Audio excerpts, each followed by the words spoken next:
These Crookie Croissants are buttery croissants stuffed with chocolate chip cookie dough and baked until the top is crisp and the center stays gooey and molten. You cream soft butter with white and brown sugar, an egg, vanilla and cinnamon, then fold in flour and plenty of chocolate chips. Cream the soft butter with both sugars until it's light, fluffy and pale. Beat in the egg and vanilla, fold in the flour, then stir through the chocolate chips. Split each croissant, fill it generously with cookie dough and spread a little more over the top.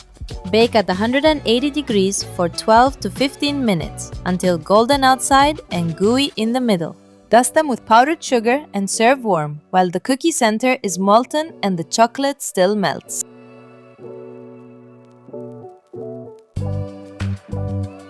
Enjoy them fresh from the oven. The full printable recipe is linked below. Give it a try, and I'll see you in the next one, lovelies!